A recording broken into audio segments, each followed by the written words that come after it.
सो hey everyone, सुना होगा ना 10-12 साल लग जाते हैं डॉक्टर बनने में। क्या तुमको पता है जिस रास्ते पे तुम जाने वाले हो वहां पे कितनी पढ़ाई करनी पड़ती है, उसके बाद स्पेशलाइजेशन क्या होता है, सुपर स्पेशलाइजेशन क्या होता है, किस तरीके से एक डॉक्टर जो है वो अलग अलग ब्रांचेस में बनता है, कितनी सैलरी होती है और कब जाके सेटलमेंट होती है। बहुत सारे स्टूडेंट्स को तक नहीं पता होगा कि जिस रास्ते पे वो जा रहे हैं वो जा कहाँ रहे हैं। इस वीडियो के अंदर कितनी सैलरी है, कैसे डॉक्टर बनते हैं, क्या होते हैं, हर चीज मैं आपको यहाँ पर बताने वाली हूँ। सबसे पहला स्टेप रहता है नीट यूजी अंडर ग्रेजुएट, जिसके लिए मैक्सिमम स्टूडेंट्स अभी ये जो वीडियो देख रहे हैं वो प्रिपेयर कर रहे होंगे, और जैसे ही आप इसको क्लियर कर लोगे तो आपको गवर्नमेंट या प्राइवेट सीट जो है एमबीबीएस की वो मिल जाएगी। ठीक है, I will be talking about government seats in this video. अब जब आप एमबीबीएस के अंदर जैसे ही एंटर करोगे नीट यूजी क्लियर करके, अब दो चीजें आपके पास होंगी। पहले 4.5 साल की पढ़ाई होगी, first year, second year, third year. Third year दो पार्ट्स में डिवाइडेड होगा, पार्ट 1 एंड पार्ट 2 के अंदर। यहां पर आपकी पूरी की पूरी पढ़ाई हो जाएगी, जिसके अंदर आपको फीस जो है वो देनी पड़ेगी। ठीक है, जैसे मेरे कॉलेज की ईयरली फीस है 9,000 रुपीज। हर जगह पर अलग अलग होता है, मेरे कॉलेज का इतना अपने पास यहाँ पर है। हॉस्टल का मेरा है ₹12 खर्चा, दैट्स ऑल। ठीक है, उसके बाद क्या होगा, जैसे ही मेरे पास मेरी पढ़ाई खत्म हो गई, अब 1 साल की आपको इंटर्नशिप करनी रहेगी। उस टाइम पे आप एक्चुअली एक डॉक्टर ही हो, जिसमें आपको गवर्नमेंट की तरफ से स्टाइपेंड मिल रहा होगा, और अलग अलग स्टेट्स में अलग अलग होता है, 8,000 से लेके 30,000। सो अगर आप सोच रहे हो कि बहुत साल पढ़ना पड़ता है, हाँ पढ़ना पड़ता है, लेकिन यहां से ही इस पर्टिकुलर पॉइंट से जब आप एक डॉक्टर ऑफिशियली बन गए हो, जब आपने अपनी इंटर्नशिप स्टार्ट करी है, पूरा बहुत ज्यादा ऐसा नहीं है कि घर पे बचा के भेज पाओगे, लेकिन इतना पैसा तुम लोग के पास आना स्टार्ट हो जाएगा कि अपना खर्चा तो जैसे तैसे करके खुद से निकालना स्टार्ट कर दोगे। अब इसके बाद जैसे ही आपका ये 5.5 साल खत्म होते हैं, आपके पास दो ऑप्शन है। या तो as an MO, medical officer, किसी हॉस्पिटल में आप काम करो, अलग अलग जगह पर डिपेंड करता है, 70,000 से लेके 1 लाख तक सैलरी एक नॉर्मल एमओ को इनिशियल लेवल पर मिल जाती है। दूसरा आपके पास है स्पेशलाइजेशन के लिए दूसरा एग्जाम आपको क्लियर करना पड़ता है, नीट पीजी। अगर ये कर रहे हो ठीक है, लेकिन बहुत ज्यादा आप ग्रोथ मत मान के चलना कि आपका बहुत ग्रोथ लाइफ में होगा। इसीलिए मैक्सिमम आप देखते होगे कि एमबीबीएस के बाद सभी लोग नीट पीजी जो है वो क्लियर करते हैं। अब नीट पीजी के अंदर दो चीजें अपने पास रहती हैं, या तो एमडी या फिर एमएस। ठीक है, और ये जितने भी लोग होते हैं इनको हम जूनियर रेजिडेंट्स कहते हैं, and these people are doctors. यहां पर ये लोग ऐसे अलग पढ़ाई वढ़ाई नहीं कर रहे, ये लोग वार्ड संभालेंगे, ये लोग ओपीडी में जाएंगे, पेशेंट्स देखेंगे, ये सब चीजें होती हैं। नीट पीजी के बाद जो आप अपनी एमडी या एमएस कर रहे हो, उसके अंदर एक्चुअली आप एक डॉक्टर के तौर पे काम कर रहे हो, लेकिन साथ में प्रोफेसर्स भी हैं जो कभी कभी आपकी क्लासेस जो है वो लेते रहेंगे। आपके थ्योरी, आपको थीसिस लिखने पड़ेंगे, ये चीजें लिखनी पड़ेगी, वो लिखनी पड़ेगी, और एग्जाम जो होंगे वो आपके लास्ट में होंगे, वो आपको क्लियर करते रहने पड़ेंगे।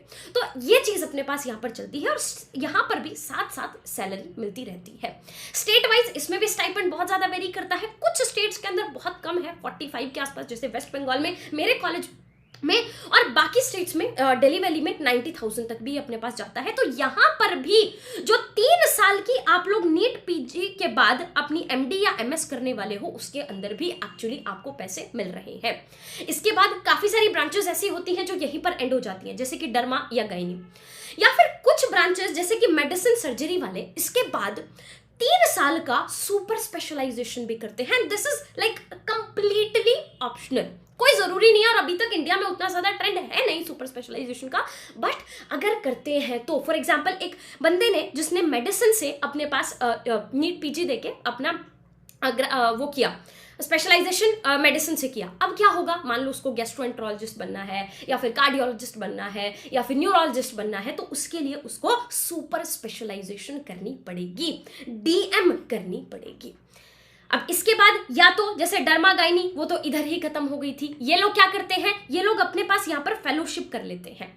6 महीने के आसपास की हम लोग के पास यहाँ पर फेलोशिप होती है, या फिर जो सुपर स्पेशलाइजेशन वाले लोग होते हैं वो भी क्या करते हैं, फेलोशिप अपने पास करते रहते हैं। वो तो कभी भी करते रहो, वो करना है नहीं करना है आपकी मर्जी की बात है। और सुपर स्पेशलाइजेशन के टाइम के ऊपर भी क्या होगा, आपको वहां पर पैसे जो है, स्टाइपेंड जो अपने पास है वो आपको वहां पर मिलता रहेगा।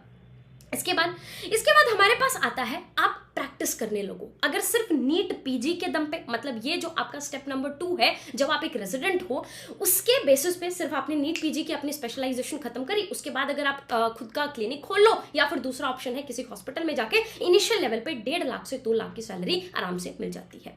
दूसरा ऑप्शन है सुपर स्पेशलाइजेशन करने के बाद इनिशियल लेवल पर ही 2 लाख से 4 लाख के आसपास सैलरी मिल जाती है, या फिर खुद से भी प्रैक्टिस कर सकते हो। तो ये चीज अपने पास यहाँ पर रहती है, ठीक है। ओवरऑल 5.5 साल एमबीबीएस के, 3 साल अपने जो भी एमडी एमएस जो भी अपने पास है उसके, तो मोटा मोटी 8.5 से 9 साल यहाँ पे सब लोग खत्म कर देते हैं। लेकिन कुछ लोग सुपर स्पेशलाइजेशन भी करते हैं 3 साल और फेलोशिप तो जिंदगी भर करते ही रहते हैं, 6 महीने की किसी डॉक्टर के अंडर काम कर लिया, वहां से कुछ चीजें सीखाए, नई टेक्निक सीखाए, तो ये सब चीजें होती हैं। तो आप ये मान के चलो 10 से 12 साल तो अपने पास लग जाते हैं। लेकिन एक फैक्ट भी है कि आप जो है वो स्टार्ट कर देते हो अर्निंग 4.5 साल के बाद ही, इंटर्नशिप के बाद ही। तुम एक बार इमेजिन करके देखो, बीएससी इमेजिन करके देखो, बीएससी क्या है। मैं अपनी दोस्त का एग्जांपल बताती हूँ, उसने पहले 3 साल की बीएससी करी, उसके बाद एक और एग्जाम की प्रिपरेशन करी, 5-6 महीने का गैप बीच में आया और एमएससी क्लियर करी, फिर 2 साल एमएससी की, उसके बाद अब उसको जैसे तैसे करके कोई एग्जाम क्लियर करके अगर किसी अच्छे इंस्टीट्यूट में जाना है, पीएचडी करनी पड़ेगी 5 साल की, 8, 9, 10 साल की पढ़ाई इनको भी करनी पड़ रही है। और हम तो उसके बाद, हमको तो पता है, हम तो डॉक्टर हैं, हमको तो इतनी सैलरी मिनिमम मिल जाएगी, तुमने वो चीजें कर ली 110% मिल जाएगा। लेकिन यहाँ पर जो ये लोग पीएचडी करके बैठे हैं ना, इनको अलग अलग जॉब्स, इंटरव्यूज के लिए वो सीटेट एचटेट पता नहीं क्या क्या एग्जाम होते हैं, उनके लिए प्रिपेयर करना पड़ता है, वो अलग अलग चीजें देनी पड़ती हैं। सो अगर आप ये बोल रहे हो कि हमारे पास एमबीबीएस करने के बाद लाइफ सेट हो जाएगी, उसका नहीं पता, लेकिन स्टेबल जरूर हो जाएगी। एक बार अगर तुम्हारा ये नीट यूजी का एग्जाम क्लियर हो जाएगा तो स्टेबल जरूर हो जाएगी, और जो कॉन्फिडेंस तुम्हारा बढ़ेगा ना 2 से 3 टाइम तक बढ़ेगा। तुमको जिंदगी में अलग ही कॉन्फिडेंस आ जाएगा कि हाँ यार, मतलब I am among those cream, जो हमारा सोसाइटी का क्रीम लोग हैं, जो इंटेलिजेंट लोग हैं, उनमें से हूं। और कॉन्फिडेंस अपने आप ही तुमको बूस्ट देगा और भी एग्जाम फर्दर प्रिपेयर करने का। और बाकी सब दोस्त आपस में कर ही रहे होंगे, तो साथ मिला के इजीली हो जाता है। और तुम ये खुद सोचो, यहां पर कोई बंदा पीएचडी करने के बाद जॉब्स की, इंटरव्यूज की तैयारी कर रहा है, 30 साल के आसपास हो चुका है, अभी तक जॉब नहीं मिली है कोई भी पक्की। जबकि यहां पर आपको पता है, इंटर्नशिप से ही आपको पता है आप एक डॉक्टर बन चुके हो और आपकी लाइफ जो है वो स्टेबल हो चुकी है। और इस एज में किसी भी एग्जाम को प्रिपेयर करना बहुत ज्यादा कंपैरेटिवली आसान होता है कि वही एग्जाम आप 30 में जाके प्रिपेयर करोगे। तो इसीलिए अभी तुम लोग के पास टाइम है, सिर्फ 1 महीना आप लोग का एग्जाम का बचा हुआ है, अपना बेस्ट डाल दो, अपनी जान लगा दो यार, आए हैं ना तो लेके जाएंगे। अब आखिरी के 30-40 दिन में बहुत सारे बच्चे जिनका ऐसे होगा ना कि ऐसे बिल्कुल मार्किंग पे होगा कि हाँ सिलेक्शन हो भी सकता है, नहीं भी हो सकता है, वो नीचे भी जा सकते हैं और अपना सिलेक्शन ऊपर भी ले जाएंगे। और कुछ लोग तो अलग ही करिश्मे भी करेंगे, देख लेना। 40 दिन पूरा अपना बेस्ट डाल दो, सिलेक्शन हो या ना हो वो अलग बात है, लेकिन तुमको ये रिग्रेट नहीं रहना चाहिए कि मैंने अपनी तरफ से बेस्ट नहीं डाला, बस अपना बेस्ट डाल देना। And this was all about कि क्या तुम अपनी लाइफ में करने वाले हो, ठीक है। तो नीचे मुझे कमेंट सेक्शन में बताना किसी को कोई भी कंफ्यूजन है तो, और मुझे नीचे प्रॉमिस करके जाएंगे यार, लिख के प्रॉमिस करके जाएंगे कि एटलीस्ट इन 40 दिन तो हम अपना बेस्ट डाल देंगे। डरने की जरूरत नहीं है, एमबीबीएस उतनी भी टफ नहीं होती है, ठीक है। So thank you so much everyone, जय हिंद।